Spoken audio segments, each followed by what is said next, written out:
It was just a wonderful childhood growing up in Memphis with Mr. Crump handling everything for us. We were the most beautiful city. We were the quietest city. With large shade trees and wonderful parks. Mr. Crump was available to people. Walking down Peabody, several miles to his office, anybody want to talk to him could walk up to him and tell him about a pothole or some community problem, and he'd jot it down in his little notebook and go back to the office and take care of it. He made an unwritten agreement with the business community. He said, I won't ask you for any money. I'll give you a good, clean city, and you stay out of my business. There was never anyone who ran a more efficient political machine than Mr. Crump, and his personality was part and parcel of that operation.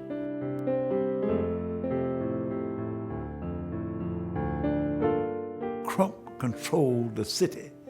White, black, red, yellow, brown. There are very few people who rebelled against him.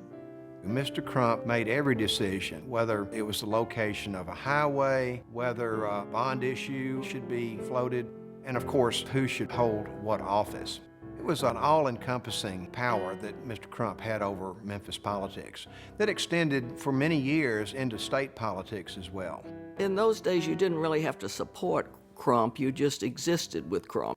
It just was the way things were. There was certainly a general feeling that it was not wise to get on the other side of the road from Mr. Crump. Crump's career, particularly from about 1938 on, is in many ways tragic because he emerges as an arrogant, controlling figure, and in his early years he was not. What happens is fame gets the better of him. It becomes more about Mr. Crump than it does the people of Memphis.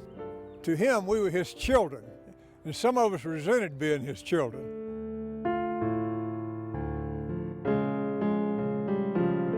Ed Meeman at the press center was the only consistent voice of dissent in Memphis. Almost a voice in the wilderness for most of the 30s. Editor Meeman lauded Crump in many ways for his emphasis upon civic reform and civic improvement, but he didn't like the tactics. He didn't like the extra-legal nature of Crump rule. Meeman peppered away year after year after year. Meeman would write editorials headlined, "One man voted yesterday." If he thought something needed to be done, it showed up in the paper. He didn't mind moving the editorial page to the front page and pushing for things that he thought were important. So the press center played a great role in making this a better city.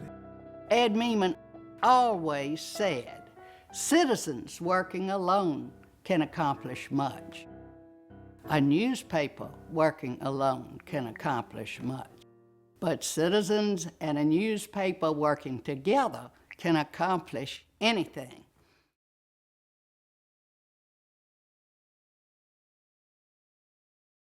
He was a member of a prominent Nashville family, and he was a stubborn guy with a lot of pride, and it wasn't long before he ran into Crump and the Crump machine and reacted predictably. He saw people that were not being treated fairly in terms of their civil rights, and he wanted to do something to change it. He was just about as tough a guy physically and psychologically as you can imagine.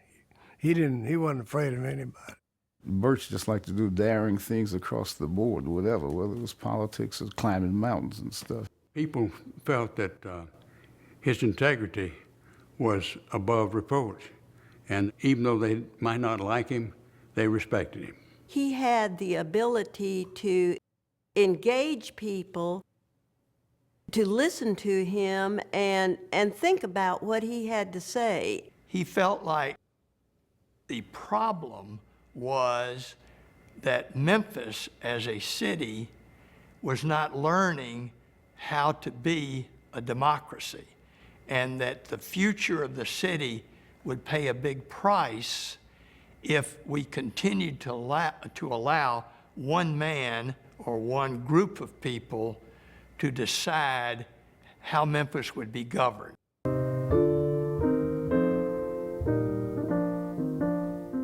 The decade of the 1940s was incredibly important in the United States for redefining the meaning of being America. Because of World War II and the fight against totalitarianism and then the shift to the Cold War, many Americans came to understand the country's purpose as that of promoting and defending democracy. Clarence Strait had written a book during World War II outlining an Atlantic Union between Western democracies. And he believed that if they would unite, then world peace and democracy could be secure. And in Memphis, a businessman named Edmund Orgill read this book and was transformed.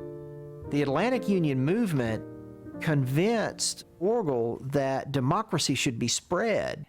He really believed in democracy. He believed that if you're honest, if you know how to run a wholesale hardware business, that you should be in politics and you really owe it to society.